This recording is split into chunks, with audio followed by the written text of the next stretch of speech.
A moça do som foi demitida por causa de um microfone com defeito, mas o milionário viu a fita decorativa presa nele. Era a mesma que sua filha usava no cabelo antes de desaparecer há 17 anos. O cheiro de café forte misturado ao aroma de equipamentos eletrônicos aquecidos pairava no ar dos estúdios da Rede Aurora. Marina Lopes ajustou mais uma vez o headphone ao redor do pescoço, sentindo o peso familiar da responsabilidade que carregava há 2 meses. Aos 25 anos, ela ainda se surpreendia ao acordar todas as manhãs, sabendo que trabalhava na emissora mais prestigiada do Brasil. "Marina, testa o microfone do presidente mais uma vez", gritou Daniela Mendonça do outro lado do estúdio, sua voz cortando o burburinho da equipe de produção como uma lâmina. A jovem técnica de som correu os dedos pela mesa de controle, verificando cada entrada de áudio pela 3ª vez naquela manhã. Seus dedos tremiam ligeiramente, não de nervosismo técnico, mas da sensação estranha que sempre a tomava em momentos de grande pressão, como se uma parte dela estivesse tentando lembrar de algo importante que havia esquecido. No pulso direito, a fita de cetim azul turquesa balançava suavemente a cada movimento. Era seu talismã, sua única conexão com um passado que se perdia nas brumas de uma infância fragmentada. Desde que se entendia por gente, aquela fita estivera ali, como se fosse parte dela mesma. "Essa menina vai longe", havia dito irmã Clarice no dia em que Marina completara 18 anos no Lar Esperança de São Judas. "Tem uma força especial, uma determinação que vem lá de dentro." Marina sorriu com a lembrança enquanto checava os níveis de áudio. O orfanato havia sido sua casa desde os 8 anos, quando chegou lá numa manhã chuvosa de inverno, desorientada e com uma ferida na cabeça que a fazia esquecer quase tudo sobre sua vida anterior. Quase tudo, menos a sensação de que alguém, em algum lugar, a amava muito. "Atenção, galera, 5 minutos para o ar", anunciou o diretor de estúdio. O coração de Marina acelerou. A entrevista exclusiva com o presidente da República seria transmitida ao vivo para todo o país. Era sua chance de provar que merecia estar ali, que o programa social da empresa que a trouxera até a Rede Aurora havia sido um investimento certeiro. Daniela se aproximou com seus saltos altos repicando no piso frio do estúdio. Aos 42 anos, a produtora executiva tinha o olhar afiado de quem conquistara seu lugar à base de competência e uma pitada generosa de crueldade calculada. "Lembra que essa transmissão não pode dar errado, né?", disse ela, olhando diretamente para Marina. "O país inteiro vai estar assistindo, qualquer deslize seu. Vai dar tudo certo, Daniela." Marina respondeu com mais firmeza do que sentia. "Revisei todo o equipamento 3 vezes. Que seja." Daniela deu as costas, mas não antes de lançar um olhar que Marina não soube interpretar. Nos bastidores, o presidente ajustava a gravata, enquanto o maquiador fazia os últimos retoques. Era um momento histórico. A primeira entrevista exclusiva após o escândalo que abalara o governo nas últimas semanas. A audiência seria estratosférica. 3, 2, 1, no ar. As câmeras se acenderam e o apresentador Rodrigo Santana iniciou a chamada de abertura com sua voz marcante. Marina monitorava cada entrada de áudio, ajustando níveis e garantindo que cada palavra fosse captada com perfeição cristalina. Tudo corria perfeitamente até o 10º minuto de entrevista. "Senhor presidente, o que o senhor tem a dizer sobre as acusações de que..." O microfone principal soltou um chiado agudo e depois silenciou completamente. Marina sentiu o sangue gelar nas veias, na cabine de controle. Todos os olhares se voltaram para ela. O silêncio no estúdio era ensurdecedor. Literalmente. "Problema técnico", murmurou o diretor no ponto eletrônico. "Resolve isso agora, Marina." Ela saltou da cadeira e correu para o estúdio, carregando uma maleta de ferramentas. Suas mãos tremiam descontroladamente enquanto desmontava o microfone defeituoso. O presidente aguardava com paciência diplomática. Mas ela podia sentir os olhares pesados da equipe, das câmeras, de todo o Brasil esperando. "Vamos, vamos", sussurrava para si mesma, forçando os fios internos do microfone. A fita azul turquesa do seu pulso se balançava freneticamente enquanto ela trabalhava. "Por favor, funciona", foi quando aconteceu. No desespero para reconectar um fio solto, Marina puxou com força demais. A fita, que sempre fora sua companheira silenciosa, se prendeu no velcro áspero da carcaça do microfone. O movimento brusco a fez puxar ainda mais, e o tecido delicado se rompeu com um som quase inaudível, mas que para ela ecoou como um grito. "Não!" ela exclamou, vendo os pedaços de cetim azul turquesa se espalharem entre os fios do equipamento. O microfone continuou morto. "Corta! Corta tudo!" gritou o diretor. Daniela surgiu do nada como uma tempestade. Seus olhos brilhavam com uma mistura de raiva e algo que parecia quase satisfação. "Parabéns, Marina", disse ela em voz alta o suficiente para que toda a equipe ouvisse. "Você conseguiu sabotar a transmissão mais importante do ano." "Eu não sabotei nada, foi uma falha técnica." "Uma falha sua." Daniela a interrompeu, apontando o dedo em sua direção. "Você é uma incompetente. Como ousa arruinar nossa transmissão? Está demitida." As palavras ecoaram pelo estúdio como um martelo. Marina sentiu as lágrimas queimarem seus olhos. Em volta dela, a equipe desviava o olhar, constrangida. Algumas câmeras ainda estavam ligadas, capturando cada segundo de sua humilhação.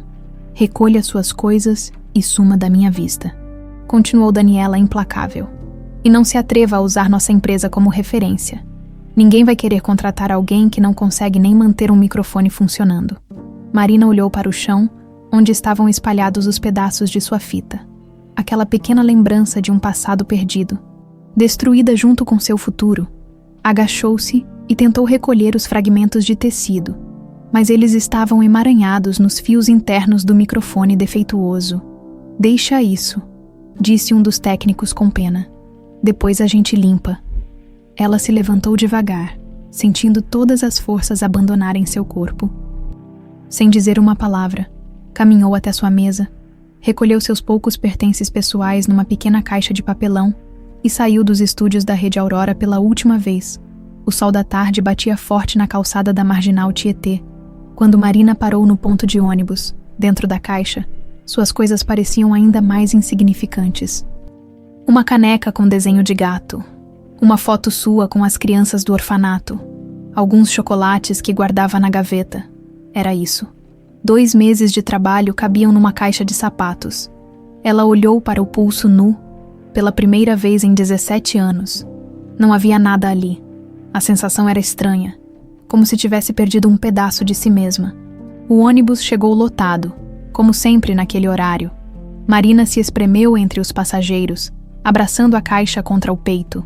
Enquanto São Paulo desfilava pela janela embaçada, ela não podia imaginar que dentro do microfone defeituoso, esquecidos entre fios e circuitos, os pedaços de sua fita azul turquesa guardavam o segredo que mudaria sua vida para sempre. Na Rede Aurora, a faxina noturna começaria em algumas horas. O microfone quebrado seria enviado para o setor técnico, onde um homem muito poderoso fazia questão de revisar pessoalmente cada equipamento que falhava em momentos críticos. Mas Marina não sabia disso, por enquanto. Tudo o que sabia era que havia perdido seu emprego. Sua dignidade e a única lembrança que tinha de um passado que talvez nunca recuperasse. O ônibus seguiu pela Marginal, levando-a de volta para casa, para a Vila Mariana, para Dona Lúcia que a esperava com o jantar pronto. E 1000 perguntas sobre como havia sido seu dia, como ela poderia explicar que sua vida tinha acabado de desmoronar. O silêncio no escritório de Henrique Valença era quase sepulcral. Do 40º andar do edifício corporativo da Rede Aurora, ele contemplava São Paulo se estendendo infinitamente através dos vidros blindados. Aos 52 anos, tinha tudo o que um homem poderia desejar. Um império de comunicação avaliado em bilhões. Influência política, respeito da elite empresarial, tudo, exceto a única coisa que realmente importava.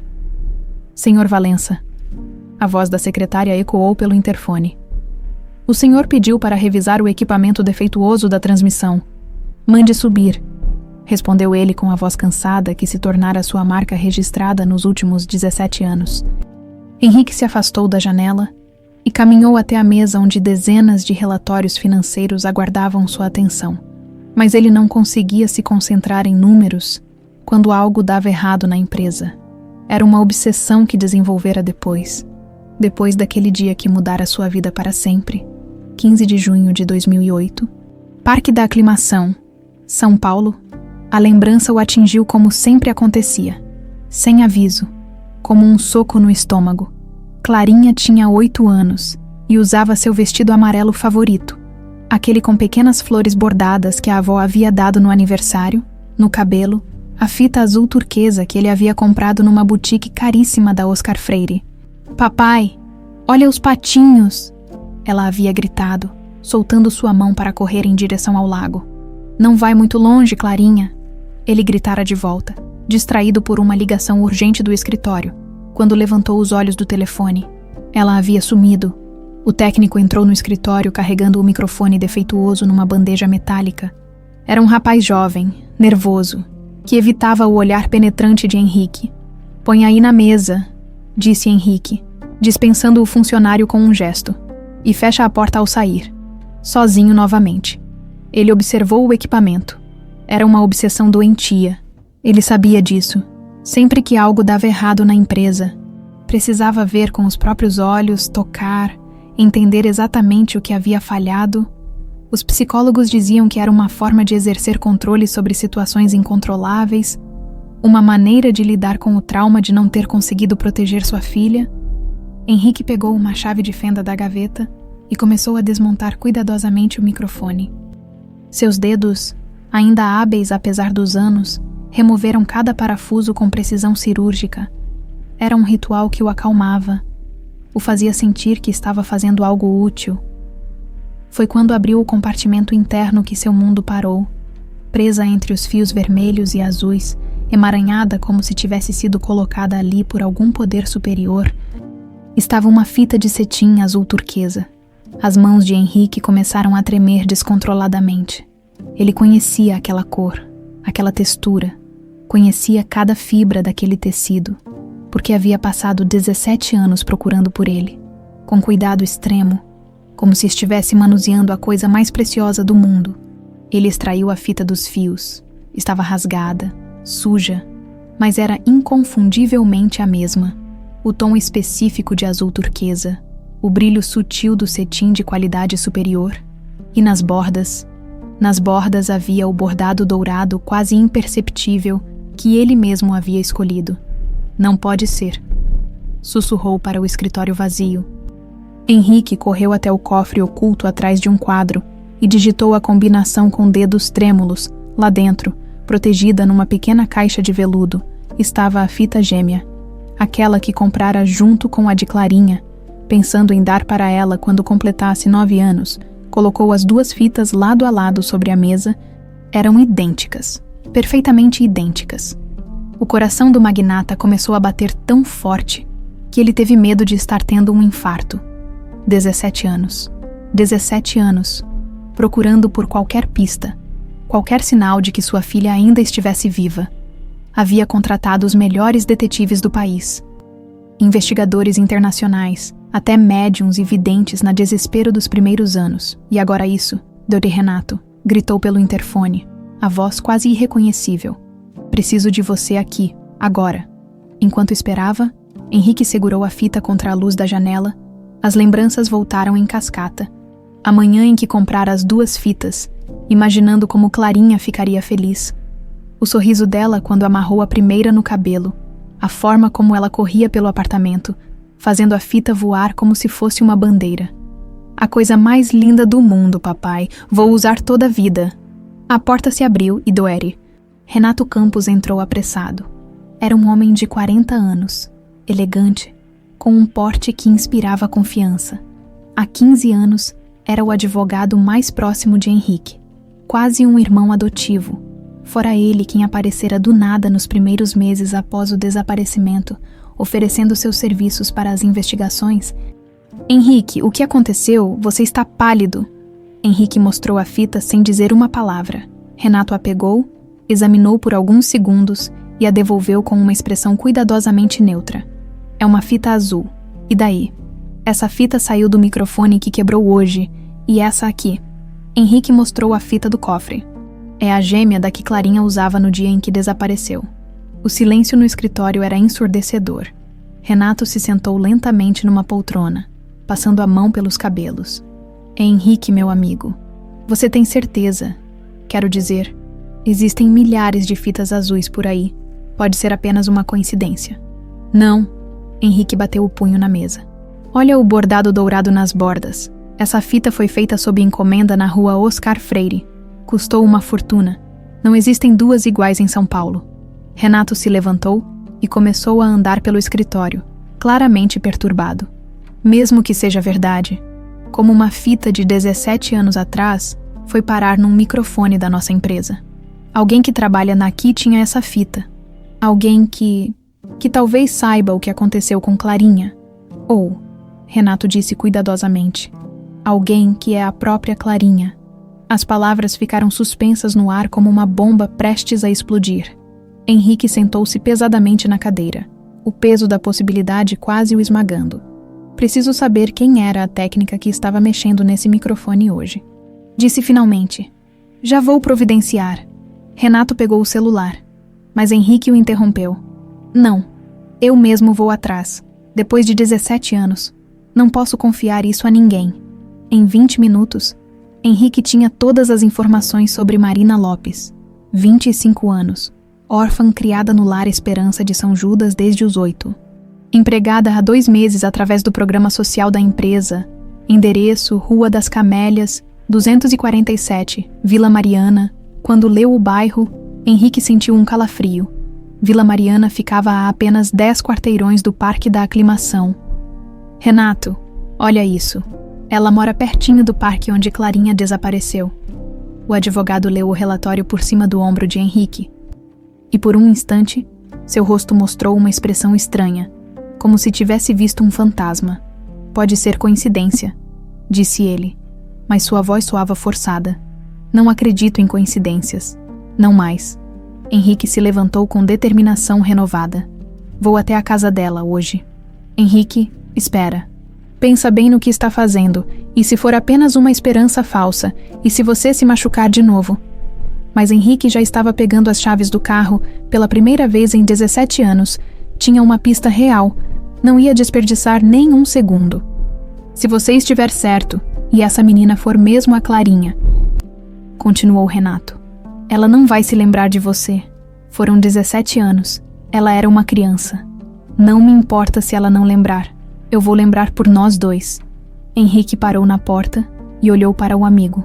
Renato, você que esteve comigo desde o início dessa busca, se ela for mesmo minha filha, se o impossível for verdade, eu vou precisar da sua ajuda para trazer ela de volta para casa.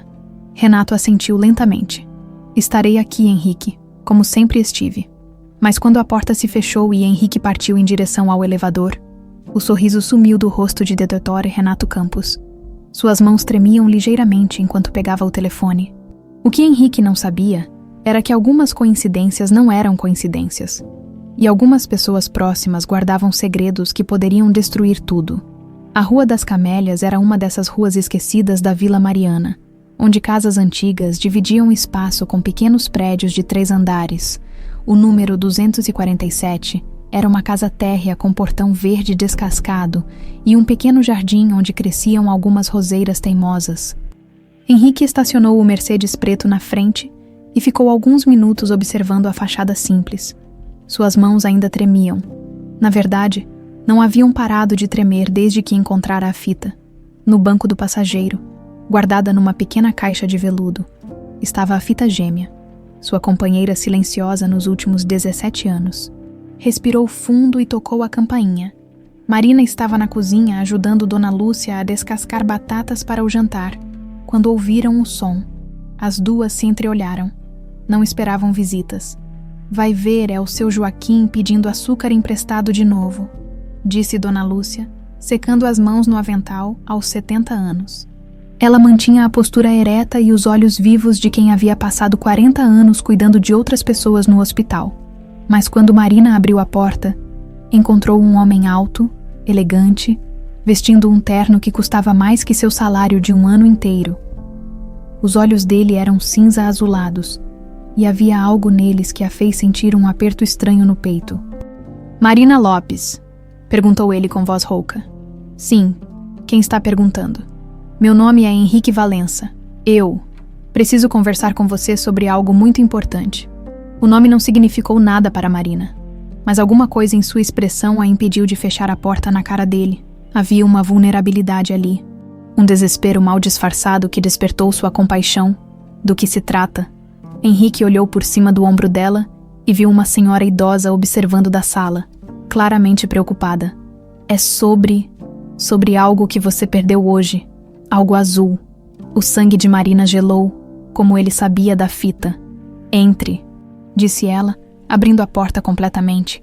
Dona Lúcia se aproximou com o passo cauteloso de quem pressentiu perigo. Marina, querida, quem é este senhor? Dona Lúcia. Este é o senhor Henrique Valença. Senhor Valença, esta é Dona Lúcia, que cuida de mim desde sempre. Henrique cumprimentou a senhora educadamente, mas seus olhos permaneceram fixos em Marina. Era impossível não notar as semelhanças. A cor dos cabelos castanho acobreados, a forma do nariz, a maneira como ela inclinava a cabeça quando estava concentrada, igualzinho a Clarinha. Sente-se, por favor, disse Marina, indicando o sofá da sala. Posso oferecer um café? Não, obrigado. Henrique se sentou na beirada do sofá, como se estivesse pronto para sair correndo a qualquer momento. Marina, você trabalhava na Rede Aurora, não é? Trabalhava é a palavra certa. Ela respondeu com amargura. Fui demitida hoje. Eu sei, e sei também que você perdeu algo muito importante durante o incidente com o microfone. Marina levou instintivamente a mão ao pulso nu. A ausência da fita ainda a incomodava, como se tivesse perdido um membro. Como o senhor sabe disso? Em resposta, Henrique tirou a pequena caixa de veludo do bolso e a colocou sobre a mesa de centro. Porque eu encontrei isso. Com cuidado extremo, ele abriu a caixa revelando os pedaços da fita azul turquesa. Marina soltou um grito abafado e se jogou de joelhos no chão, pegando os fragmentos com dedos trêmulos. Minha fita. Como? Onde estava?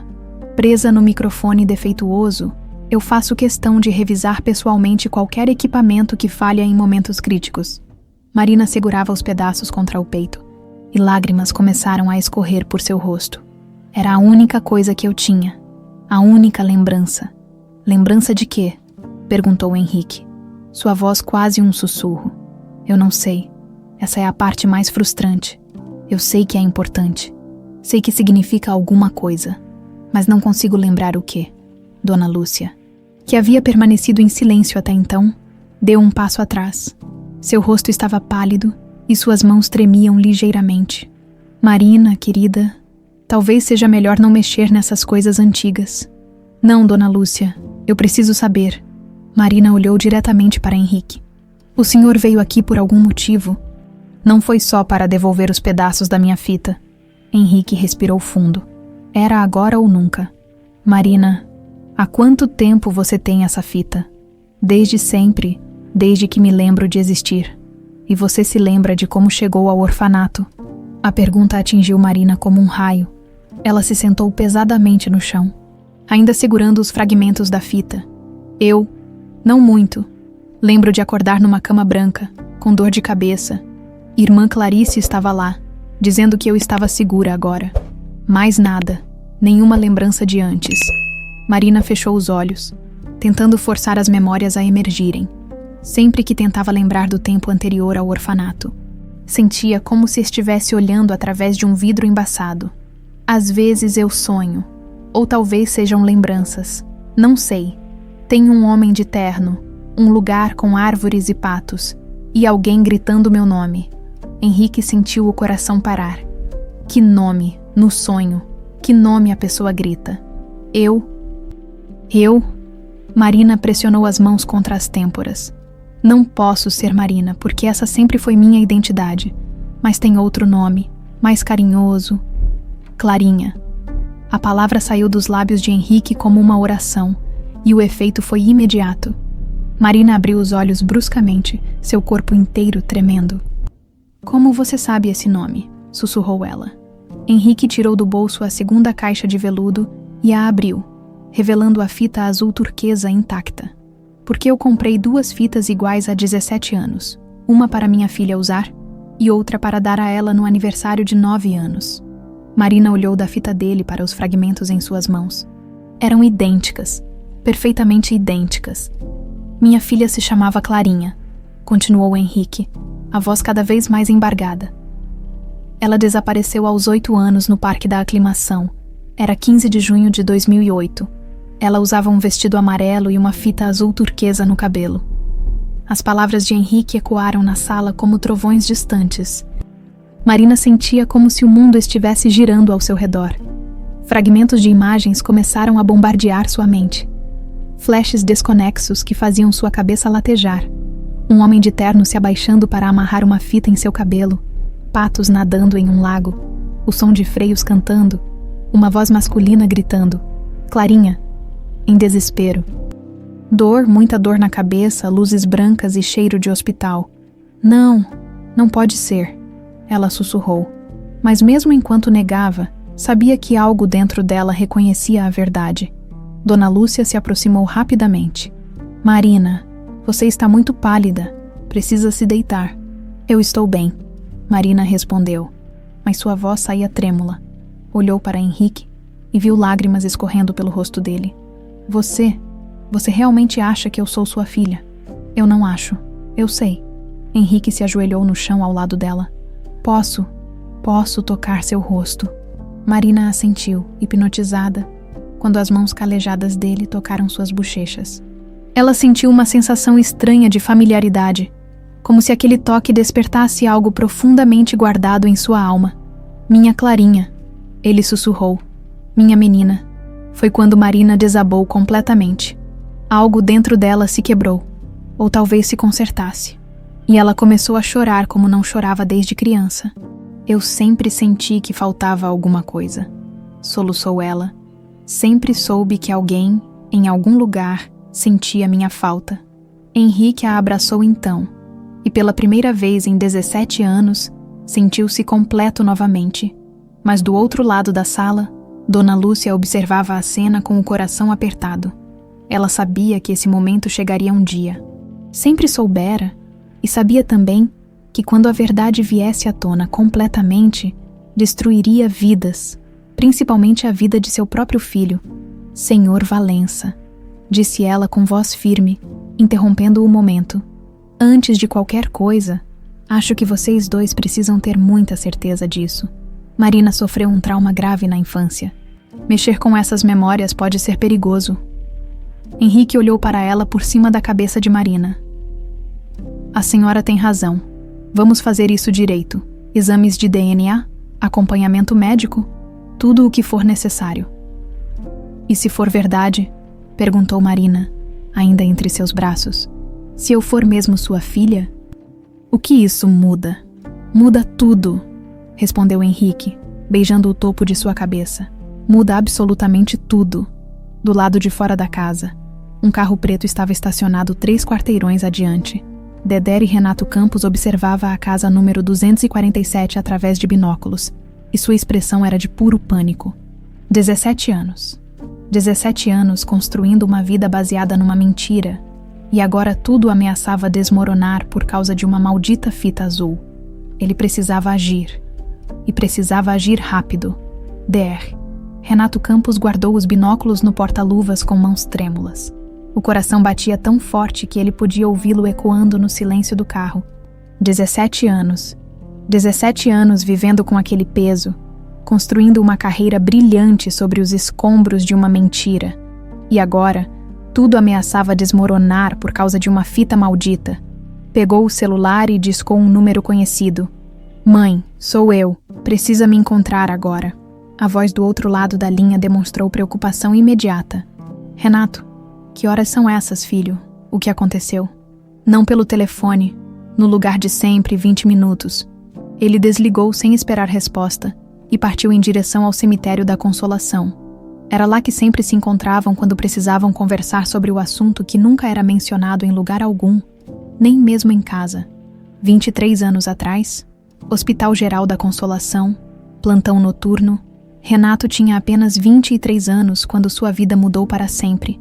Recém-formado em Direito, trabalhava como assistente jurídico num escritório promissor durante o dia e cursava uma pós-graduação à noite. Era ambicioso, inteligente e tinha toda a vida pela frente. Naquela tarde de junho, Saía da faculdade quando decidiu pegar um atalho pela região do Parque da Aclimação, estava atrasado para um encontro com uma cliente importante e dirigia mais rápido que deveria pelas ruas residenciais. Foi quando ela apareceu, uma menina de cabelos castanho acobreados, usando um vestido amarelo e uma fita azul no cabelo, correndo atrás de uma bola que havia rolado para a rua. Ela não olhou para os lados, simplesmente correu, com a inocência de uma criança que não entendia de perigos. Renato pisou no freio com toda a força, mas era tarde demais. O impacto não foi forte. Ele conseguira reduzir bastante a velocidade, mas foi o suficiente para derrubar a menina no asfalto. Ela bateu a cabeça na guia da calçada e ficou inconsciente, sangue escorrendo por entre os fios de cabelo. O pânico tomou conta dele.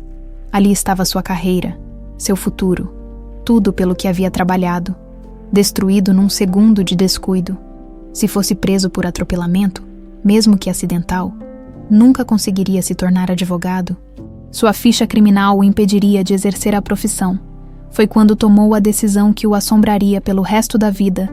Em vez de chamar uma ambulância ou a polícia, Renato colocou a menina inconsciente no banco traseiro do carro e correu para o Hospital da Consolação, onde sua mãe, Lúcia Campos, trabalhava como enfermeira há mais de 20 anos. Mãe, precisa me ajudar, foi um acidente."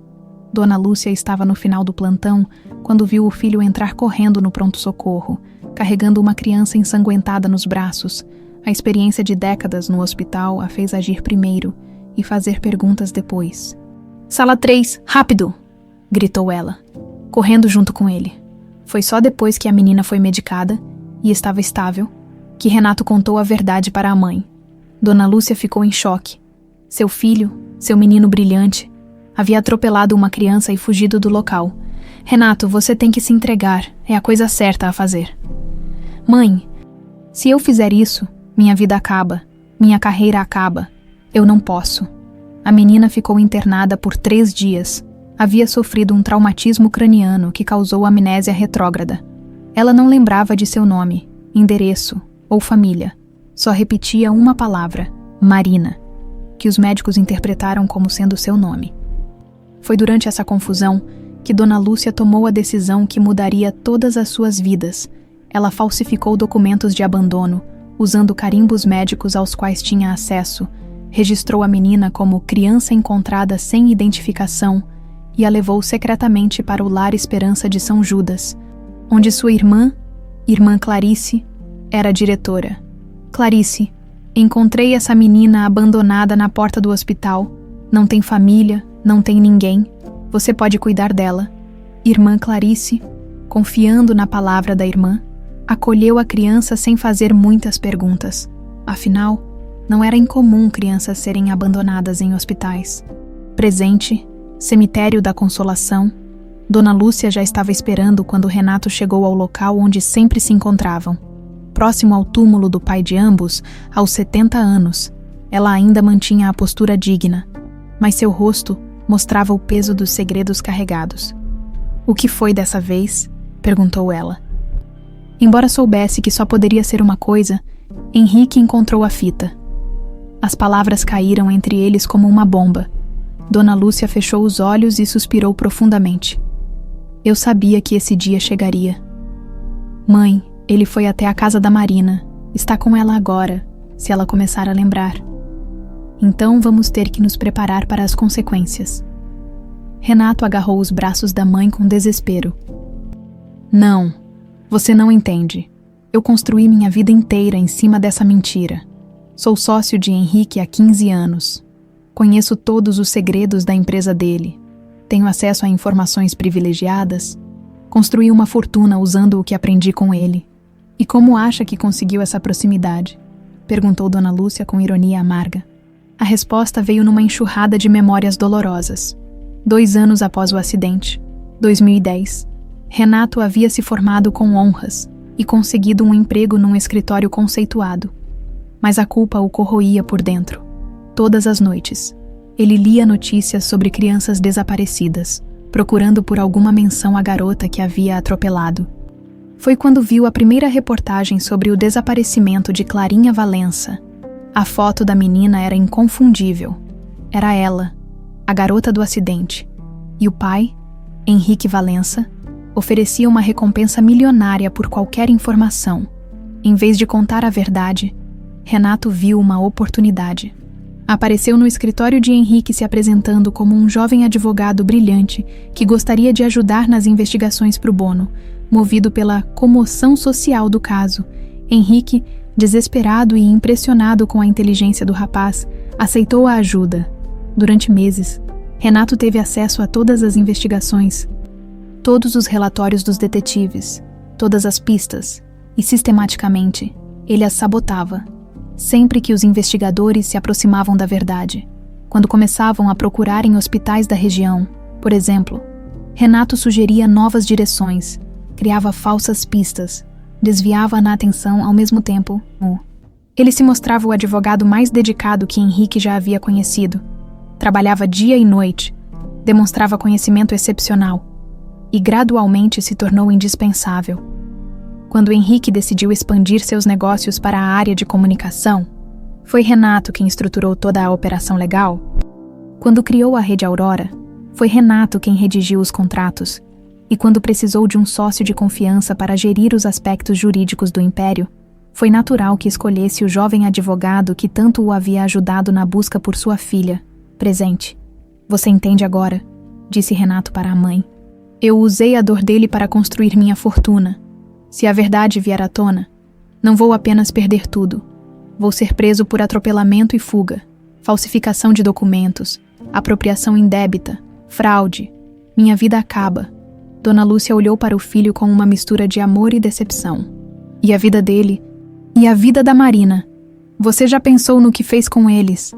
Claro que pensei, mas não posso mudar o passado. Pode mudar o futuro? Pode contar a verdade? Não posso, Renato gritou. Depois olhou ao redor para ter certeza de que ninguém havia escutado. Mãe, você não entende. Marina já está começando a lembrar.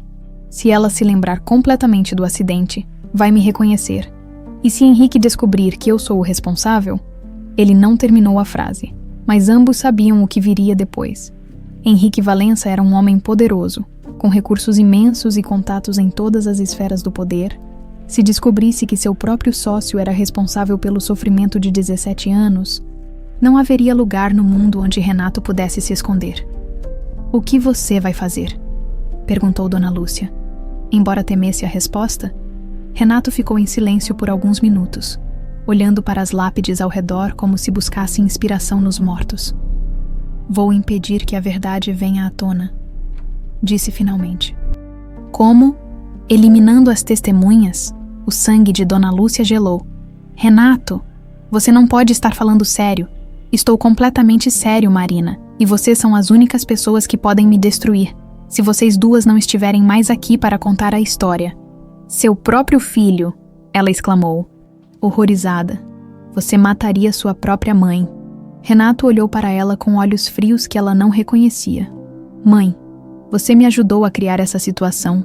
Se tivesse me convencido a contar a verdade 17 anos atrás, nada disso teria acontecido. Agora é tarde demais para voltar atrás. Ele se levantou e beijou a testa da mãe com ternura, que contrastava assustadoramente com as palavras que havia acabado de pronunciar. Sinto muito, mãe, mas eu não vou perder tudo por causa de um acidente que aconteceu há quase 2 décadas. Dona Lúcia ficou sentada no banco do cemitério, observando o filho se afastar entre as sepulturas. Aos 70 anos, finalmente entendia o que havia criado ao proteger Renato daquela forma. Em sua tentativa de salvar o futuro do filho, havia gerado um monstro. E agora, esse monstro estava pronto para destruir tudo e todos que ameaçassem sua vida construída sobre mentiras. A casa na Vila Mariana parecia diferente depois que Henrique foi embora. Marina caminhava pelos cômodos pequenos como se os visse pela primeira vez. Tocando móveis e objetos com uma sensação estranha de deslocamento, os fragmentos da fita azul turquesa estavam guardados numa pequena caixa sobre a cômoda do quarto. Mas sua presença preencheu toda a casa. Dona Lúcia preparava chá de camomila na cozinha, tentando manter as mãos ocupadas para disfarçar o tremor que não conseguia controlar. Cada barulho da rua a fazia sobressaltar. Sabia que Renato viria. Era apenas questão de tempo. Dona Lúcia, a senhora está bem? Marina apareceu na porta da cozinha preocupada. Está pálida desde que o Sr. Henrique foi embora. A senhora mais velha forçou um sorriso que não chegou aos olhos. Só estou cansada, querida. Foi muita emoção por um dia só. Marina se sentou à pequena mesa da cozinha, observando Dona Lúcia com atenção. Havia algo diferente em seu comportamento, uma tensão que ela nunca havia notado antes. A senhora conhece ele, o Sr. Henrique? Não, claro que não. Respondeu Dona Lúcia rápido demais. Como eu conheceria um homem importante desses? Mas Marina percebeu a hesitação, o desvio do olhar. Em 17 anos convivendo juntas, ela havia aprendido a ler cada expressão de Dona Lúcia, e agora via sinais de algo que nunca havia presenciado. Medo, Dona Lúcia, disse Marina suavemente. Se tem alguma coisa que a senhora sabe e não está me contando, não tem nada, Marina. A resposta saiu mais alta que o pretendido. Você deveria esquecer essa história toda. Mexer com o passado só traz sofrimento. Naquela noite, Dona Lúcia mal conseguiu fechar os olhos. Cada vez que adormecia, os pesadelos vinham em ondas violentas, trazendo de volta memórias que havia tentado enterrar por 17 anos. 15 de junho de 2008, Hospital da Consolação, 23h30. A menina estava inconsciente na maca da sala 3, com um curativo na cabeça e monitores registrando seus sinais vitais. Dona Lúcia observava Renato andar de um lado para outro como um animal enjaulado, os cabelos despenteados e as mãos tremendo. Mãe, se a polícia descobrir que eu fugi do local do acidente... Calma, filho. Vamos pensar numa solução. Mas mesmo enquanto dizia isso, Lúcia sabia que não havia solução boa. Seu filho havia cometido um crime, não apenas o atropelamento acidental, mas a fuga. E agora, ao trazer a menina para o hospital sem chamar as autoridades, eles se tornaram cúmplices. Ela não lembra de nada, disse o Derrere Moreira, médico de plantão e velho conhecido de Lúcia. O traumatismo craniano causou amnésia retrógrada. Pode ser temporária ou permanente. É impossível dizer. E se for permanente? Perguntou Renato, uma esperança desesperada na voz. Renato, repreendeu Lúcia, horrorizada com a frieza do filho. Mas o médico continuou, alheio à tensão entre mãe e filho. Se for permanente, ela não vai se lembrar de nada anterior ao acidente. Nome, família, endereço, seria como nascer de novo. Foi nesse momento que a ideia começou a se formar na mente de Lúcia. Uma ideia terrível, mas que salvaria seu filho. Durante os 3 dias seguintes, ela observou a menina acordar confusa, perguntando onde estava, quem era, por que estava ali. Os únicos sons que conseguia emitir eram fragmentos. Marina, Marina, esse deve ser seu nome, disse uma das enfermeiras. Coitadinha, deve ter se perdido dos pais. Mas Lúcia sabia a verdade. Havia visto nos jornais as primeiras notícias sobre o desaparecimento de Clarinha Valença no Parque da Aclimação. A descrição batia perfeitamente. 8 anos. Cabelos castanho acobreados, vestido amarelo, fita azul no cabelo. Na 3ª noite, quando não havia mais ninguém por perto, Lúcia tomou a decisão que a assombraria para sempre, usando seu acesso aos arquivos médicos. Ela falsificou documentos de entrada, alterando a história da menina, em vez de vítima de atropelamento. Registrou como criança encontrada abandonada na porta do hospital.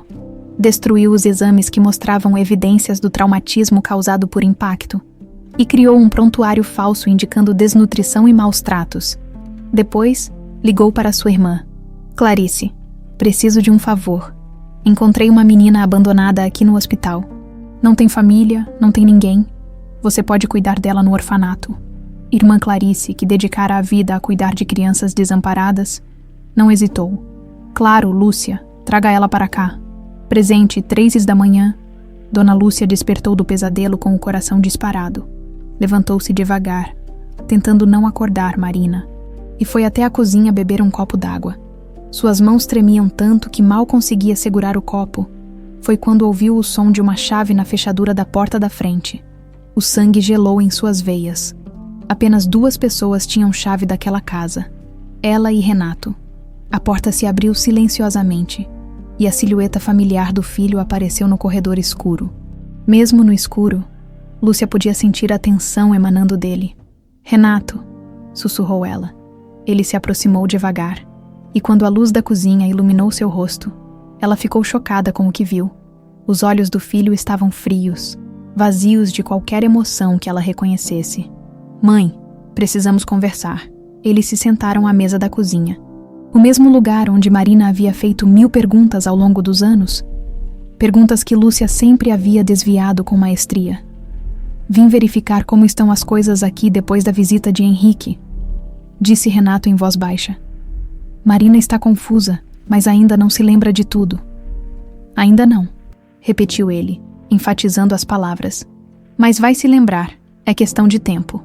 Lúcia olhou para o filho que havia criado e se perguntou onde havia errado. Renato, talvez seja a hora de contar a verdade, carregar esse peso por 17 anos. A verdade vai destruir tudo. Ele interrompeu, batendo o punho na mesa. Minha carreira, minha reputação, minha fortuna, tudo construído em cima da confiança de Henrique. Uma confiança baseada numa mentira. Uma mentira que você me ajudou a criar, rebateu ele. Foi você quem falsificou os documentos. Foi você quem levou a menina para o orfanato. As palavras atingiram Lúcia como tapas. Era verdade. Ela era tão culpada quanto o filho, talvez até mais, porque era a adulta na situação, a que deveria ter sabido como agir corretamente. Eu só queria proteger você, sussurrou ela. E agora eu preciso me proteger sozinho. Havia algo na voz de Renato que fez Lúcia sentir um calafrio. O que você está planejando? Renato ficou em silêncio por alguns minutos, olhando para o corredor que levava ao quarto onde Marina dormia. Se Marina recuperar as memórias completamente, vai me reconhecer como o homem que a atropelou. E se Henrique descobrir, você não pode machucá-la. Lúcia agarrou o braço do filho. Ela é inocente em tudo isso. Inocente. Renato riu com amargura. Mãe, ela é uma bomba relógio. Cada dia que passa, cada sessão de terapia que Henrique certamente vai providenciar, ela vai se lembrar de mais detalhes. Eventualmente, vai lembrar de tudo. Então conte a verdade antes que isso aconteça. E passar o resto da vida na cadeia, perder tudo que construí, nunca mais poder exercer minha profissão. Renato balançou a cabeça. Não vou deixar isso acontecer. Lúcia sentiu as lágrimas queimarem seus olhos. Que tipo de homem você se tornou? O tipo que você criou, respondeu ele friamente. O tipo que aprendeu que às vezes é preciso fazer coisas ruins para proteger o que é importante. Marina não é uma coisa ruim a se proteger. Ela é uma vítima. Ela é uma ameaça. As palavras ficaram suspensas no ar como uma sentença de morte. Lúcia olhou nos olhos do filho e não reconheceu mais o menino que havia criado. O jovem brilhante e ambicioso que se formara em direito com honras. Se você machucar Marina, disse ela com voz firme, vou contar tudo para Henrique eu mesma. Renato sorriu, mas não havia calor algum naquele sorriso. Não, mãe, você não vai. Como pode ter tanta certeza? Porque você também vai estar morta. O silêncio que se seguiu foi ensurdecedor. Lúcia sentiu como se o chão tivesse se aberto debaixo de seus pés. Você mataria sua própria mãe, se for necessário, respondeu ele sem hesitação. Mãe, você participou da criação dessa situação. Você falsificou documentos, mentiu para sua própria irmã, ajudou a encobrir um crime. Se a verdade vier à tona, você também vai ser presa. Eu aceito as consequências dos meus atos, mas eu não aceito as consequências dos meus. Renato se levantou e beijou a testa da mãe com ternura que contrastava terrivelmente com suas palavras. Tenho alguns preparativos a fazer, mas logo isso tudo vai acabar. Ele se dirigiu para a porta, depois parou e olhou para trás. Ah, e mãe, não tente avisar ninguém. Estou monitorando seus telefones e os de Marina. Qualquer tentativa de contato com Henrique ou com a polícia. E vocês morrem hoje mesmo, depois que ele saiu. Dona Lúcia ficou sentada na cozinha até o sol nascer, chorando silenciosamente pelos erros do passado e pelo monstro que havia ajudado a criar. Do quarto, ela podia ouvir Marina se mexendo na cama, murmurando palavras incompreensíveis no sono. Provavelmente sonhando com fragmentos de memórias que logo se tornariam claras demais. E quando isso acontecesse, Lúcia sabia que seria o fim para todas elas. A manhã seguinte trouxe uma São Paulo cinzenta e chuvosa. Marina acordou com dor de cabeça e a sensação estranha de que havia sonhado algo importante, mas não conseguia se lembrar do que. Os fragmentos da fita azul turquesa na caixinha sobre a cômoda pareciam pulsar com uma energia própria. Do outro lado da cidade, Henrique Valença estava em sua mesa há horas, cercado por pastas e documentos. Havia dormido apenas 2 horas na noite anterior, mas a adrenalina da descoberta o mantinha alerta. Pela primeira vez em 17 anos, tinha uma pista real. Silva está aqui, anunciou a secretária pelo interfone. O investigador particular que entrou no escritório era um homem de 50 e tantos anos, ex-delegado da Polícia Civil com 3 décadas de experiência em casos complexos. Henrique o havia contratado muitas vezes ao longo dos anos, sempre na esperança de encontrar algum rastro de Clarinha. Henrique, recebi sua ligação. Você disse que encontrou algo importante. Henrique mostrou a fita azul turquesa e explicou rapidamente como a havia encontrado. Silva examinou o tecido com atenção, sua expressão tornando-se cada vez mais séria. É uma pista interessante, mas precisa de mais evidências. Você quer que eu investigue essa Marina Lopes? Quero um histórico completo, desde o dia em que chegou ao orfanato até hoje, mas discretamente, não pode saber que está sendo investigada. Entendido, e os exames de DNA? Ainda não. Primeiro quero ter certeza de que há fundamento para isso se eu estiver errado. Henrique não terminou a frase, mas ambos entenderam. Não seria a primeira esperança falsa que ele enfrentava. Enquanto isso, Marina se preparava para sua primeira sessão com a psicóloga que Henrique havia insistido em pagar. Deredra. Patrícia Mendes era especialista em traumas e recuperação de memórias, com consultório na região dos Jardins. Dona Lúcia, a senhora tem certeza de que não quer vir comigo? Perguntou Marina, ajustando a bolsa no ombro. Tenho certeza, querida. Isso é algo que você precisa fazer sozinha. Mas Dona Lúcia tinha outros motivos para não sair de casa. Desde a visita noturna de Renato, ela sentia como se estivesse sendo observada. Cada carro que passava na rua, cada pessoa que caminhava pela calçada, tudo a fazia sobressaltar. O consultório da Deera. Patrícia era um ambiente acolhedor, com tons pastéis e uma poltrona confortável, onde Marina se acomodou nervosamente. Marina, quero que você se sinta completamente à vontade, disse a psicóloga com voz calma. Não vamos forçar nada. Se alguma lembrança vier, ótimo. Se não vier, também está tudo bem. Eu tenho medo, admitiu Marina. E se eu lembrar de coisas ruins, e se for melhor não saber? Esse é um medo natural. Mas lembre-se, as memórias já estão dentro de você. O que fazemos aqui é apenas dar a elas permissão para emergir. A primeira sessão foi suave. Patrícia guiou Marina através de exercícios de relaxamento e técnicas de respiração. Gradualmente, pequenos fragmentos começaram a aparecer. Vejo uma árvore grande, com galhos que se espalham como braços, disse Marina com os olhos fechados. E tem um cheiro, como biscoitos sendo assados. Que sensação esse cheiro desperta em você? Segurança, amor, como se alguém me amasse muito. Há mais alguma coisa nessa lembrança? Marina franziu a testa, concentrando-se. Uma voz, masculina, cantando algo sobre uma princesa que vivia num castelo dourado, do outro lado da cidade. Em seu escritório na Rede Aurora, Renato Campos monitorava discretamente todas as investigações de Henrique. Como sócio, tinha acesso a informações financeiras, incluindo pagamentos para investigadores e médicos. Quando viu o nome da Deera, Patrícia Mendes, na lista de despesas, seu sangue gelou, especialista em recuperação de memórias. Henrique estava acelerando o processo. Renato pegou o telefone e fez uma ligação discreta. Preciso de um favor, Detra. Patrícia Mendes, consultório nos Jardins. Quero saber tudo sobre a paciente que ela atendeu hoje de manhã. Do outro lado da linha, uma voz profissional respondeu. Isso vai custar extra. Informações médicas são protegidas. O dinheiro não é problema, preciso das informações hoje. Enquanto Renato articulava seus planos, Dr. Silva iniciava sua investigação sobre Marina. Sua primeira parada foi o Lar Esperança de São Judas, onde foi recebido por irmã Clarice. Claro que me lembro da Marina, disse a freira com carinho.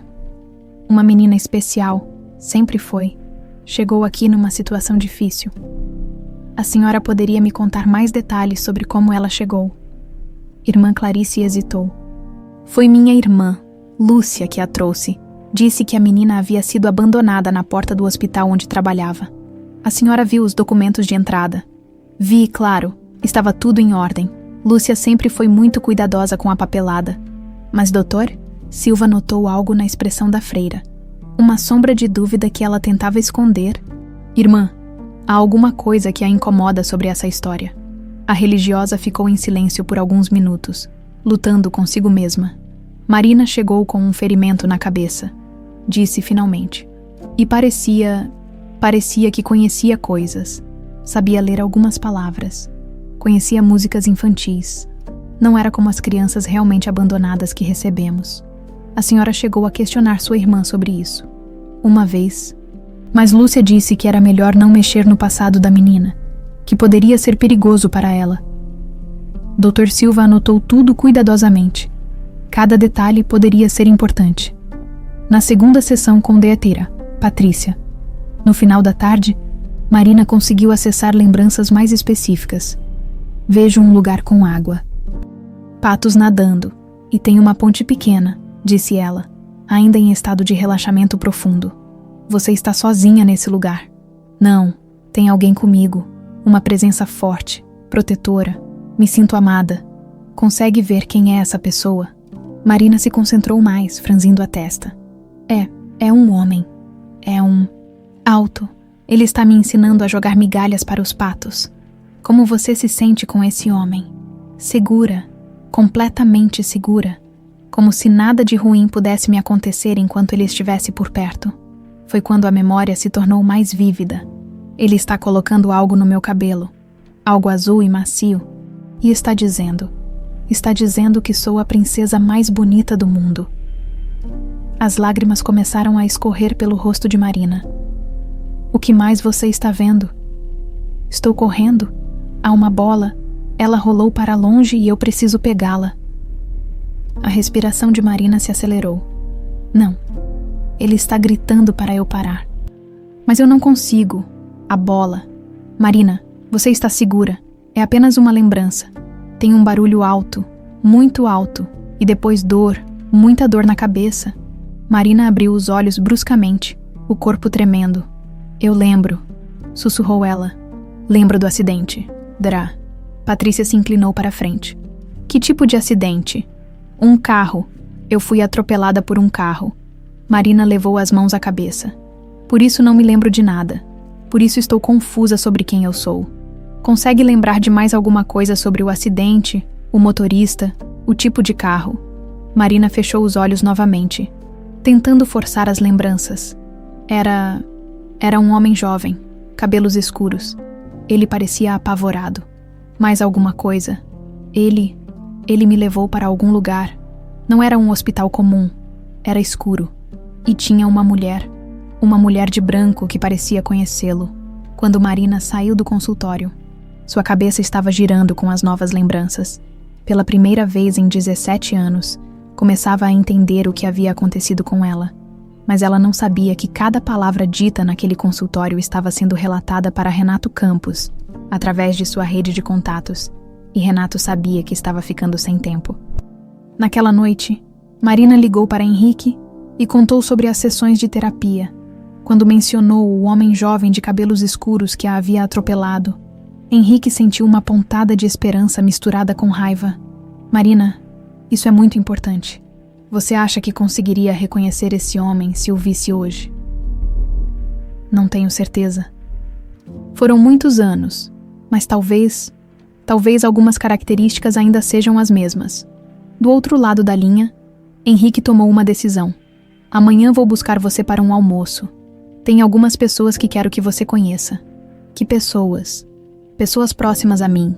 Se você realmente é minha filha, é importante que conheça quem faz parte da minha vida. Entre essas pessoas estava DR, Renato Campos, e Henrique não fazia ideia de que estava prestes a colocar Marina cara a cara com o homem que havia destruído sua infância e que agora planejava destruir sua vida. O restaurante Fazano era o tipo de lugar onde Henrique costumava levar seus clientes mais importantes. Marina se sentia deslocada entre as mesas elegantes e os garçons de smoking, ajustando nervosamente o vestido simples que havia escolhido para a ocasião. Relaxa, disse Henrique, notando seu desconforto. Quero apenas que você conheça algumas pessoas importantes na minha vida. Eles se sentaram numa mesa reservada próxima à janela. Marina observava o movimento da rua Vitório Fasano, enquanto tentava acalmar os nervos. As sessões com Patrícia haviam deixado sua mente confusa, com fragmentos de memórias emergindo a todo momento. Ah, eles chegaram, disse Henrique, acenando para alguém na entrada. Marina se virou e viu um homem elegante se aproximando. Era alto, bem vestido, com cabelos escuros ligeiramente grisalhos nas têmporas. Havia algo familiar nele, mas ela não conseguia identificar o quê. Marina, este é Dr. Renato Campos, meu sócio e melhor amigo há 15 anos, disse Henrique, levantando-se para cumprimentar o recém-chegado. Quando Renato estendeu a mão para cumprimentá-la, Marina sentiu um calafrio inexplicável.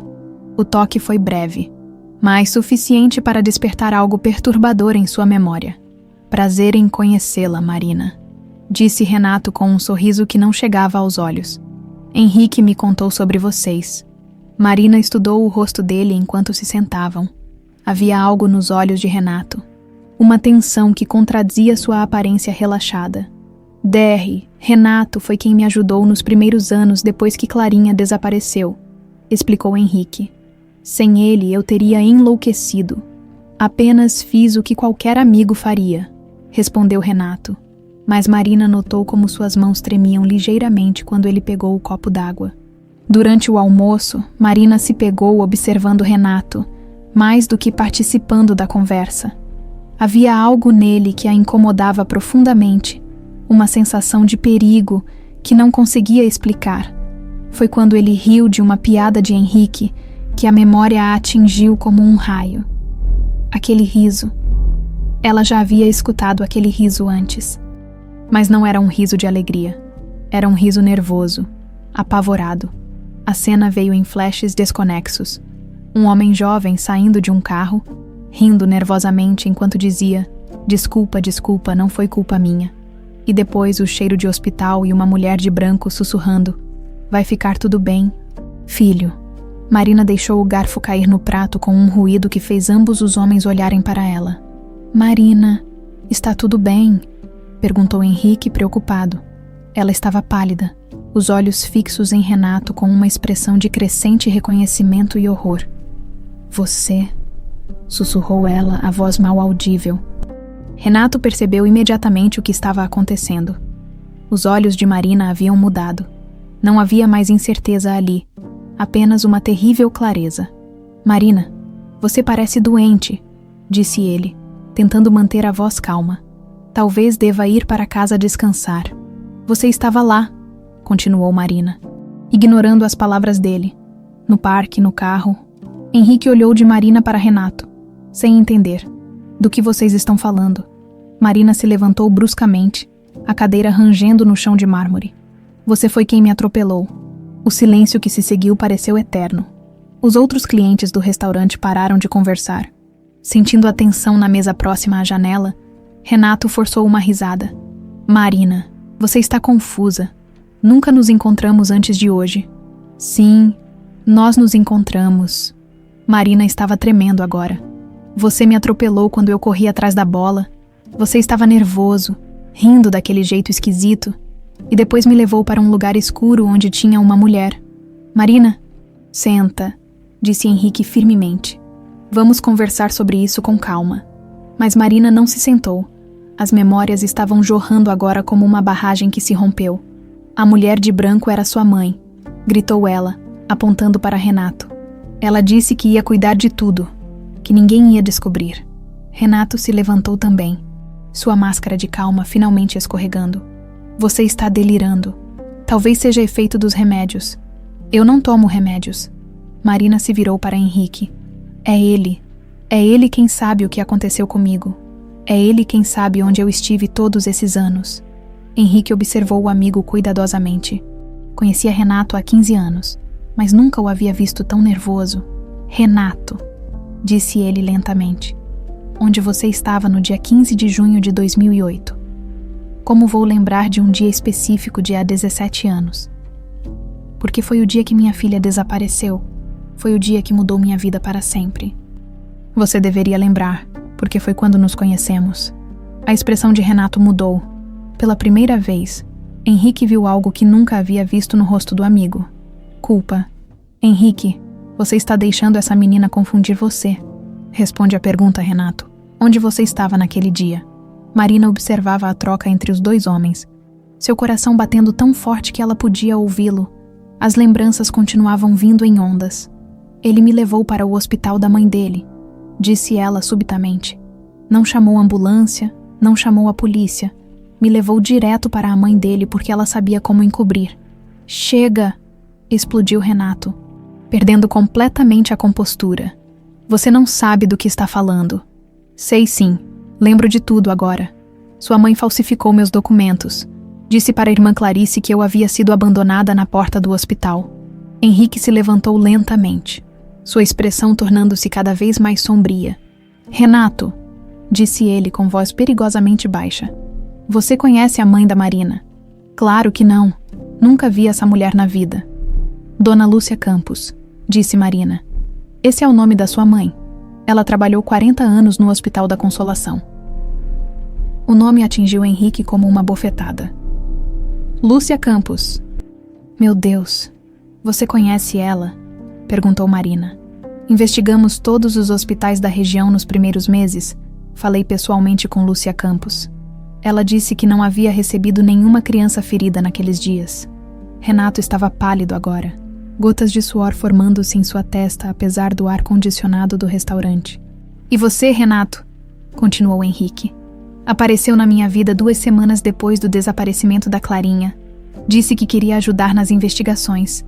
Eu queria ajudar. Fiquei comovido com a situação. Ou queria garantir que eu nunca descobrisse a verdade. A acusação ficou suspensa no ar como uma bomba prestes a explodir. Marina olhava de um homem para o outro, vendo toda a história se desenrolar diante de seus olhos.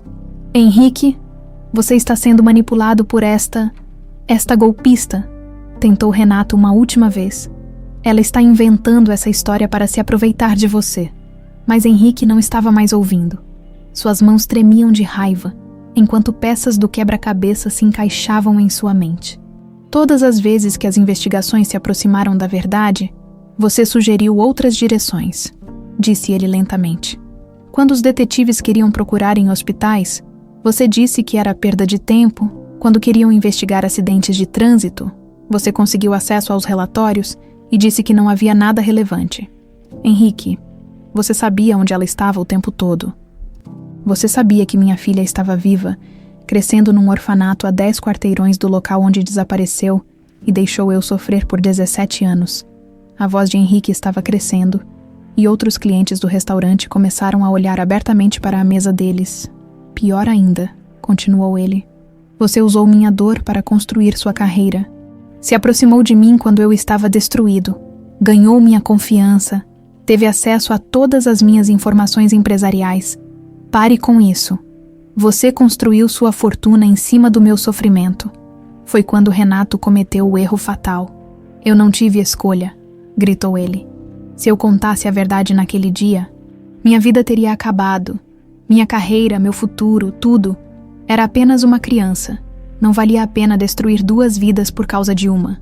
O silêncio que se seguiu foi absoluto. Henrique e Marina olhavam para Renato com expressões de choque e horror. Você acabou de confessar, sussurrou Henrique. Renato percebeu o que havia feito. Em seu desespero, havia revelado exatamente o que tentava esconder há 17 anos. Henrique, eu posso explicar. Mas Henrique não estava mais ouvindo. Avançou sobre Renato com os punhos cerrados e apenas a rápida intervenção dos seguranças do restaurante impediu uma agressão física. Saia da minha vista, disse Henrique com voz rouca de emoção. E reze para que eu não te encontre sozinho na rua. Renato recuou, entendendo finalmente que sua vida como a conhecia havia acabado. Não havia mais volta. Não havia mais mentiras que pudessem salvá-lo, enquanto ele saía apressadamente do restaurante. Marina desabou na cadeira, finalmente entendendo toda a extensão do que havia perdido e do que havia encontrado. Pai, sussurrou ela pela primeira vez em 17 anos, e Henrique, com lágrimas nos olhos, a abraçou como deveria ter feito todos esses anos. O escritório de Henrique nunca havia parecido tão pequeno. Depois do confronto no restaurante, pai e filha retornaram em silêncio para a rede Aurora, ambos processando a magnitude do que havia sido revelado. Marina caminhava pelos corredores que até semanas atrás considerava seu local de trabalho, agora vendo tudo sob uma perspectiva completamente diferente. Preciso confrontar Renato formalmente, disse Henrique, sentando-se pesadamente em sua cadeira. Mas desta vez, com testemunhas e gravação. Marina assentiu, ainda abalada pelas memórias que continuavam emergindo como fragmentos de um pesadelo há muito reprimido. Pai, posso te chamar assim? Pode chamar do que quiser. Minha filha, Clarinha, Marina, você é você, independente do nome. Henrique acionou o interfone. Chame DR, Renato imediatamente, e chame também DR, Silva e 2 seguranças.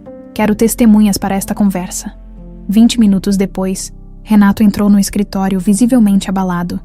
Havia passado o tempo tentando elaborar uma estratégia, mas sabia que não havia saída. A confissão no restaurante havia selado seu destino. Henrique, podemos conversar sozinhos, tentou ele, notando a presença do investigador e dos seguranças. Não, tudo o que for dito aqui ficará registrado. Henrique apontou para o gravador digital sobre a mesa. DR, Renato Campos, você confirma que em 15 de junho de 2008, atropelou acidentalmente uma criança de 8 anos no Parque da Aclimação. Renato olhou ao redor da sala, vendo apenas rostos duros e acusadores. Não havia mais onde correr. Sim, disse ele finalmente, a voz quase um sussurro. E confirma que, em vez de prestar socorro adequado e comunicar às autoridades, levou a vítima para o Hospital da Consolação, onde sua mãe trabalhava. Sim, Marina se inclinou para a frente. E confirma que sua mãe falsificou documentos médicos para encobrir o crime e me levou para o orfanato com identidade falsa.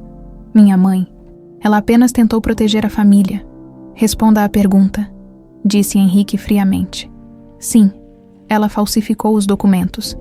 Oteira Silva anotava tudo meticulosamente, como ex-delegado.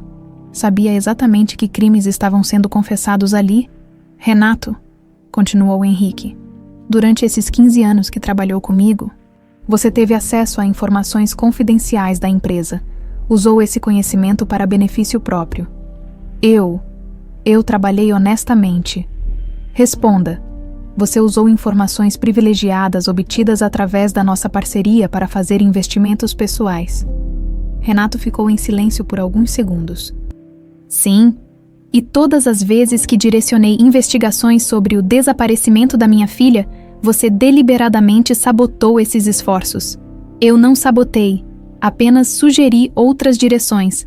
Sabotou sim ou não? Sim. Marina se levantou, caminhando até a janela, lá embaixo.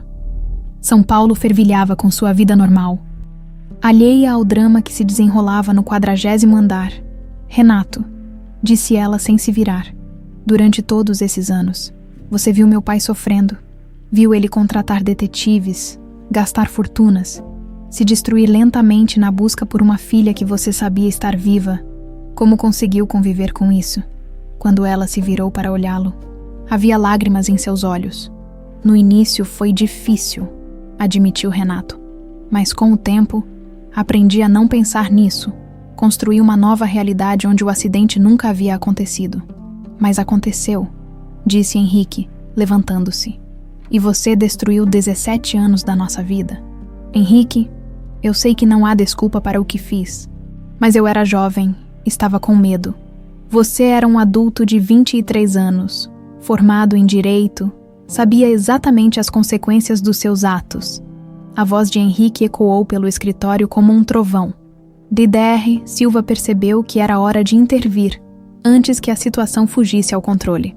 Senhor Valença, sugiro que encerremos esta conversa e comuniquemos imediatamente às autoridades. Renato entrou em pânico. Henrique, espera. Podemos resolver isso entre nós. Posso compensar de alguma forma. Compensar. Marina se aproximou dele, o rosto vermelho de raiva. Como você compensa 17 anos de uma vida roubada? Como compensa um pai que quase enlouqueceu de dor? Como compensa uma filha que cresceu sem saber quem era? Marina, eu cresci me sentindo vazia, como se uma parte de mim tivesse sido arrancada. Tive pesadelos durante anos. Dona Lúcia vivia nervosa, sempre olhando por cima do ombro, e agora entendo por quê. A menção de sua mãe fez Renato palidecer ainda mais. Como está minha mãe? Ela está bem. Sua mãe está destruída, respondeu Marina. Carregou esse peso por 17 anos e agora sabe que você está planejando matá-la para proteger seus segredos. O silêncio que se seguiu foi absoluto. Henrique olhou para Marina com expressão de choque. Como assim? Matar. Marina respirou fundo. Dona Lúcia me contou ontem à noite. Renato foi até nossa casa e ameaçou matar tanto a mim quanto a ela se a verdade viesse à tona. Todos os olhos se voltaram para Renato, que estava agora completamente pálido. Você ameaçou matar sua própria mãe? Perguntou Henrique. A voz carregada de descrença. Eu estava desesperado. Não era sério. E Marina, você ameaçou matar minha filha? Renato não conseguiu responder. A magnitude dos seus crimes estava se tornando clara para todos na sala. Dr. Silva se levantou. Senhor Valença, preciso comunicar isso imediatamente à polícia. Temos aqui confissões de atropelamento e fuga, falsificação de documentos, ocultação de cadáver, apropriação indébita e agora, ameaças de morte. Não é ocultação de cadáver, corrigiu Henrique amargamente. Pior ainda, é sequestro e cárcere privado de uma criança por 17 anos. Renato desabou numa cadeira. Finalmente entendendo que sua vida como a conhecia havia chegado ao fim, Henrique, disse ele com voz quebrada, você entende que eu nunca quis que as coisas chegassem a este ponto. O acidente foi exatamente isso. Um acidente. O acidente pode ter sido involuntário, respondeu Henrique. Mas tudo o que veio depois foi deliberado. Cada mentira, cada sabotagem, cada ano que você me deixou sofrer. Tudo foi escolha sua. Marina se aproximou de Renato, olhando-o diretamente nos olhos. Você quer saber o que mais me magoa, disse ela. Não é nem o que você fez comigo. É o que você fez com meu pai. Eu era criança. Não entendia o que estava perdendo. Mas ele passou 17 anos se culpando, se perguntando se poderia ter feito algo diferente, carregando uma dor que nunca deveria ter existido. Marina, e você estava lá o tempo todo consolando ele, sendo o amigo fiel, ganhando a confiança dele enquanto ria por dentro. Eu nunca ri. Nunca achei graça. Mas se beneficiou, construiu uma fortuna usando a confiança de um homem destruído pela perda da filha, uma filha que você havia escondido dele. Renato começou a chorar então. Lágrimas de desespero e autovitimização que não comoveram ninguém na sala. Dr. Silva, disse Henrique. Chame a polícia, quero este homem preso hoje mesmo. Henrique, pelo amor de Deus, 20 anos de parceria não significam nada. 20 anos de mentiras não significam nada mesmo. Quando os policiais chegaram, Renato foi algemado e levado sob as acusações de atropelamento e fuga, falsificação de documentos, apropriação indébita e ameaças de morte. As sirenes da viatura ecoaram pelos corredores da Rede Aurora como um lamento, depois que todos saíram. Pai e filha ficaram sozinhos no escritório. Como você se sente? Perguntou Henrique. Vazia, respondeu Marina. 17 anos esperando por respostas, e agora que as tenho, é pior do que imaginava. Pelo menos agora sabemos a verdade. Sim, e sabemos que Dona Lúcia também é vítima nisso tudo. Ela ajudou o filho, mas carregou a culpa todos esses anos. Henrique assentiu. Vamos precisar conversar com ela, entender exatamente o que aconteceu. Pai, e agora? Henrique olhou para a filha que havia perdido e reencontrado, vendo nela a menina de 8 anos que desaparecera, mas também a mulher forte e determinada que ela se tornara. Agora recomeçamos. Temos 17 anos para recuperar. Do lado de fora do prédio da Rede Aurora, a notícia da prisão de Dr. Renato Campos já começava a se espalhar pela imprensa. Em poucas horas, seria manchete nacional. Mas para Marina e Henrique, as manchetes não importavam. O que importava era que, finalmente, a verdade havia emergido das trevas onde estivera escondida por quase 2 décadas. E embora o caminho à frente fosse incerto, eles o trilhariam juntos. 3 dias se passaram desde a prisão de Renato. A notícia havia se espalhado pela mídia como um incêndio. Magnata reencontra filha desaparecida depois de 17 anos e advogado preso por encobrir próprio crime. Dominavam as manchetes nacionais. Na casa da Vila Mariana, Dona Lúcia mal havia saído do quarto. O peso da revelação pública e a prisão do filho a haviam deixado prostrada. Marina cuidava dela com carinho, levando chás e tentando convencê-la a se alimentar. Dona Lúcia, a senhora precisa comer alguma coisa, insistiu Marina, segurando uma bandeja com sopa quente. Como posso comer sabendo que meu filho está numa cela?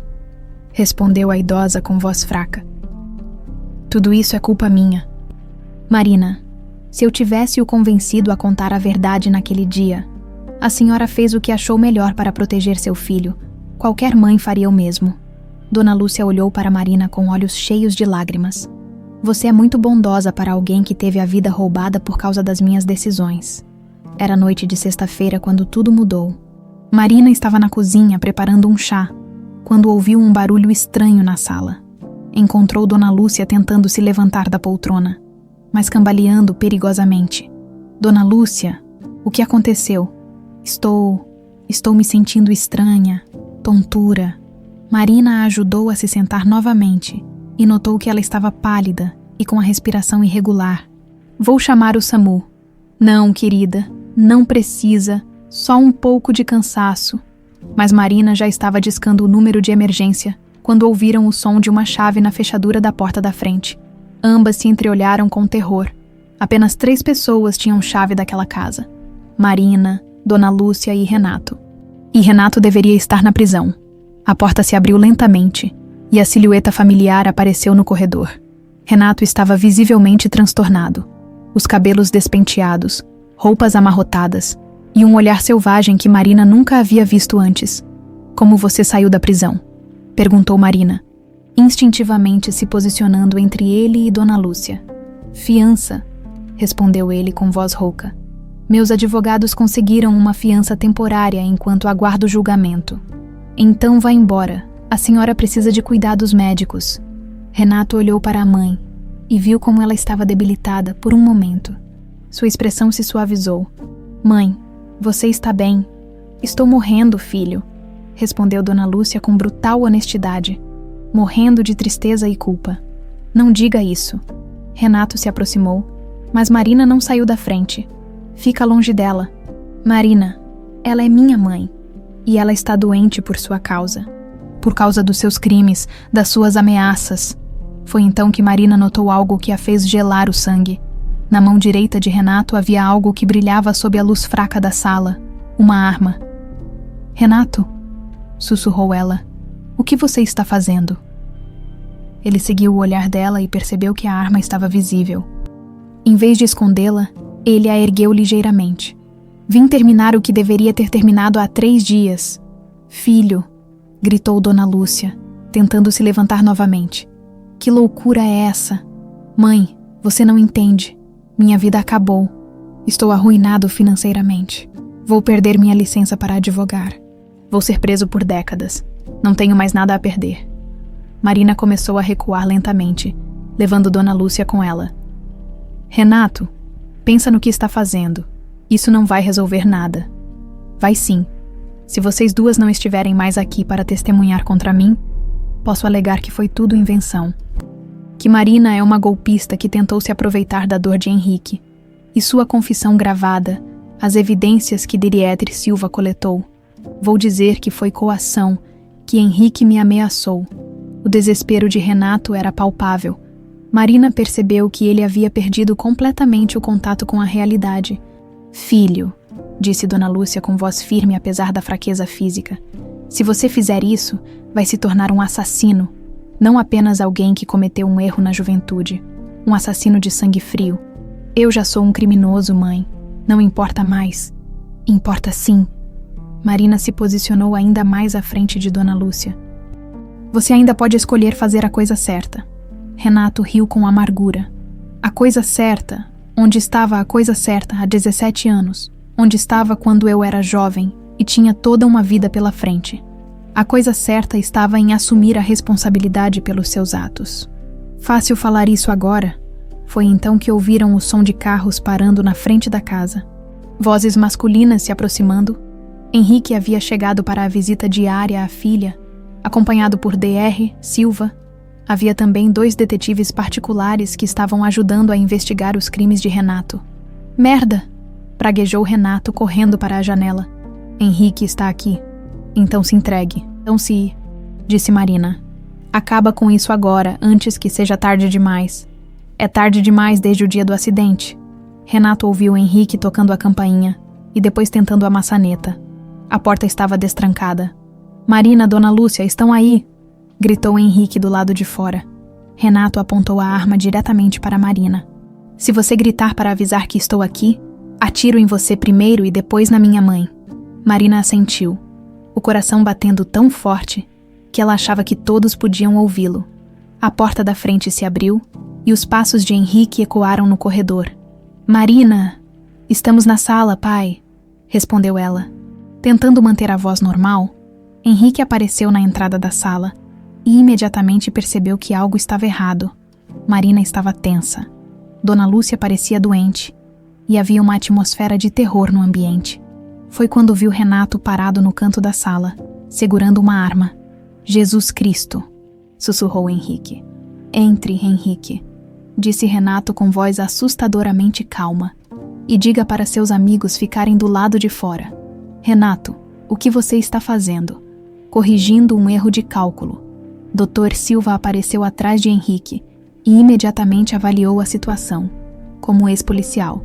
Sabia reconhecer uma situação de refém quando via uma. Dr. Campos, disse ele calmamente. Vamos conversar sobre isso. Ninguém precisa se machucar. Vocês arruinaram minha vida, gritou Renato. Eu tinha tudo, dinheiro, prestígio, respeito, e agora não tenho nada. Você arruinou sua própria vida, respondeu Henrique firmemente. No momento em que decidiu atropelar minha filha e fugir. Foi um acidente. O acidente foi involuntário. Tudo o que veio depois foi escolha sua. Marina observava Renato cuidadosamente. Ele estava suando muito, e sua mão tremia ligeiramente. Ela percebeu que ele estava mais assustado do que determinado. Renato, disse ela suavemente. Sua mãe está passando mal. Ela precisa de ajuda médica. Deixe ela ir. Não. Vocês duas são as únicas que podem me incriminar definitivamente. Filho, disse Dona Lúcia com voz fraca. Eu vou morrer de qualquer jeito. Meu coração não aguenta mais essa culpa. Se você fizer isso, vai carregar o peso de mais 2 mortes. Mãe, escuta sua mãe, disse Henrique. Ela está tentando te salvar. Foi então que Marina teve uma ideia arriscada. Lentamente, ela começou a se mover em direção a Renato. O que você está fazendo? Ele gritou, apontando a arma diretamente para ela. Vou te abraçar, disse ela simplesmente. Que? Você destruiu minha infância, mas não quero que destrua sua vida também. Você precisa de ajuda, não de mais violência. Marina continuou se aproximando, ignorando a arma apontada para ela. Para, eu atiro. Então atira, disse ela calmamente. Mas antes, quero que saiba que eu te perdoo. As palavras atingiram Renato como um raio. Você me perdoa. Perdoo. Você era jovem, estava com medo, cometeu um erro. Isso não te faz um monstro. Mas isso que está fazendo agora. Isso sim te faria um monstro. Marina estava a apenas 2 metros dele agora. Podia ver as lágrimas em seus olhos. Eu estraguei tudo, sussurrou ele. Não é tarde demais para começar a consertar. Por um momento, Renato baixou a arma. Foi quando Henrique avançou e Dr. Silva entrou em ação. Desarmando-o rapidamente, Renato desabou no chão, chorando como uma criança. Minutos depois, os paramédicos estavam cuidando de Dona Lúcia enquanto Renato era novamente algemado e levado pelos policiais. Desta vez, não haveria fiança. Na porta da casa, Marina abraçou o pai enquanto observavam a ambulância levar Dona Lúcia para o hospital. Vai ficar tudo bem? sussurrou Henrique.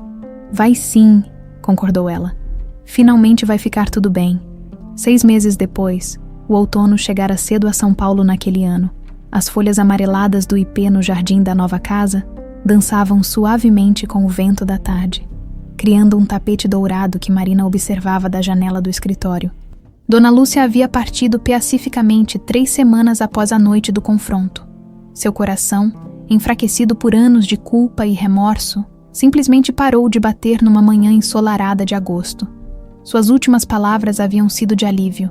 Agora Marina pode ser feliz de verdade.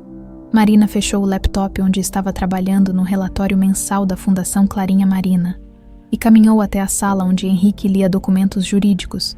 Nos últimos meses, ele havia vendido a Rede Aurora e dedicado sua vida a 2 projetos: reconstruir a relação com a filha e ajudar outras famílias que passavam pelo mesmo drama que os havia separado por 17 anos. Como estão os números deste mês? Perguntou ele, tirando os óculos de leitura. Impressionantes. Conseguimos reunir 12 famílias desde que abrimos, e tem mais 15 casos em investigação. A fundação havia se tornado rapidamente uma referência nacional, com a experiência dolorosa que haviam vivido, e os recursos de Henrique. Eles desenvolveram métodos eficazes para localizar crianças desaparecidas e reunir famílias destroçadas. E você, como está se sentindo hoje? Era uma pergunta que Henrique fazia todos os dias, desde que descobrira que Marina era sua filha. 17 anos perdidos haviam criado nele uma necessidade constante de verificar se ela estava bem, se era feliz, se não precisava de nada. Estou bem, pai, de verdade. Marina havia se acostumado gradualmente a chamá-lo de pai. No início, a palavra saía estranha, carregada de 17 anos de ausência, mas agora fluía naturalmente, como se sempre tivesse estado ali. O telefone tocou, interrompendo o momento. Era o advogado de Henrique com notícias sobre o julgamento de Renato. O júri decidiu, disse a voz do outro lado da linha. 16 anos de prisão por atropelamento e fuga, falsificação de documentos, apropriação indébita e sequestro. Ele também perdeu definitivamente a licença para advogar. Henrique agradeceu e desligou. Marina havia ouvido a conversa e ficou alguns minutos em silêncio. Como você se sente sabendo que ele vai ficar preso todo esse tempo? Perguntou Henrique. Triste, respondeu ela honestamente. Não sinto raiva dele, pai. Sinto pena. Ele destruiu a própria vida tentando esconder um erro. Você tem um coração maior que o meu? Eu ainda sinto raiva. Também sentia, mas carregar raiva é como beber veneno esperando que a outra pessoa morra. Aprendi isso nas sessões de terapia. Marina continuava fazendo terapia com Deera. Patrícia, não mais para recuperar memórias, mas para processar toda a experiência de ter descoberto sua verdadeira identidade aos 25 anos, o processo havia sido intenso, mas libertador. Pai, posso te fazer uma pergunta? Claro, você sente que me perdeu de alguma forma. Quero dizer, você perdeu a Clarinha de 8 anos, encontrou Marina de 25, somos a mesma pessoa. Mas Henrique se levantou e foi até ela, segurando suas mãos como fazia sempre que precisava transmitir algo importante. Marina, você é exatamente quem deveria ser. A menina que eu perdi cresceu e se tornou uma mulher extraordinária, forte, corajosa, compassiva. Se Clarinha tivesse crescido comigo, talvez não fosse metade da pessoa que você é, mesmo tendo crescido numa situação difícil. Especialmente por ter crescido numa situação difícil, você aprendeu a ser independente, a lutar por seus sonhos, a valorizar as pequenas coisas. Essas são qualidades que dinheiro não compra. Lágrimas brotaram nos olhos de Marina. Mesmo depois de 6 meses, ainda se emocionava quando Henrique expressava seu orgulho por ela. Tenho uma surpresa para você, disse ele. Pegando uma pequena caixa de veludo da gaveta, Marina reconheceu a caixa imediatamente. Era a mesma onde Henrique guardara a fita azul turquesa gêmea por 17 anos. Pai, abra. Dentro da caixa, perfeitamente preservada, estava a fita original de Clarinha, mas agora ela havia sido cuidadosamente restaurada por um especialista em tecidos antigos. As bordas estavam reforçadas e o bordado dourado brilhava como novo. Pensei que ela poderia ter um novo significado agora. disse Henrique suavemente. Marina pegou a fita com mãos trêmulas. Não é mais uma lembrança do que perdi. É um símbolo do que encontrei. Exatamente. Ela se virou para o espelho da parede e, pela primeira vez em 17 anos, amarrou a fita azul turquesa em seus cabelos. A imagem refletida mostrava não mais uma criança perdida, mas uma mulher que havia encontrado seu lugar no mundo. Perfeita, murmurou Henrique, os olhos úmidos. Naquele momento a campainha tocou. Era a irmã Clarice, que vinha visitá-los mensalmente desde que descobrira a verdade sobre Marina. Minha querida menina, disse a freira, abraçando Marina. Como está bonita com essa fita. Irmã, como tem passado? Bem, graças a Deus, e com uma novidade boa. Conseguimos localizar a família daquele menino que chegou mês passado, graças ao trabalho da fundação de vocês.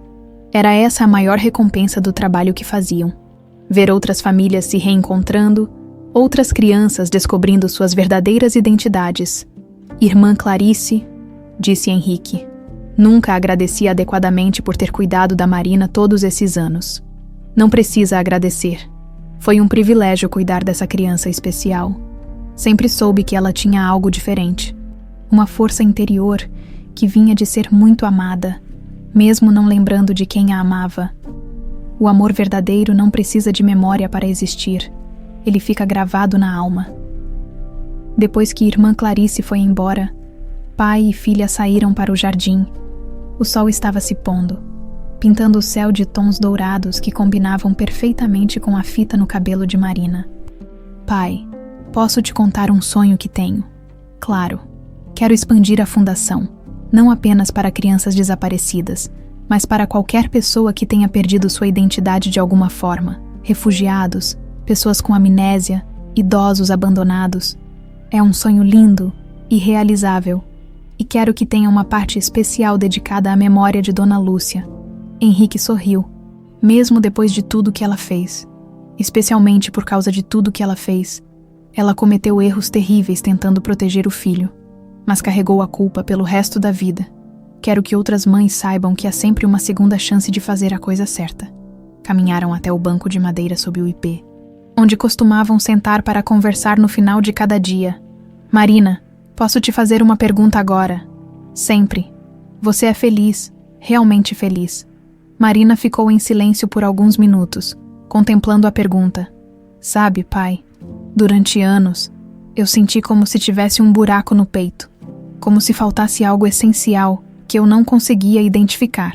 Tentava preencher esse vazio com trabalho, com sonhos, com a esperança de que um dia tudo faria sentido.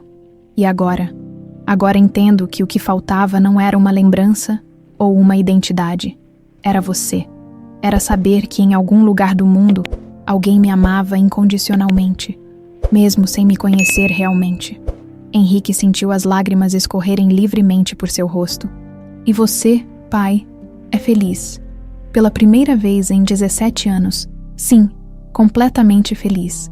Ficaram sentados em silêncio, enquanto a noite caía sobre São Paulo.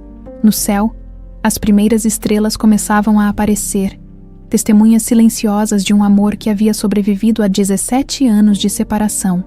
Mentiras e dor. A fita azul turquesa no cabelo de Marina brilhava suavemente sob a luz do poste do jardim, não mais como lembrança de um passado perdido, mas como símbolo de um futuro reconstruído.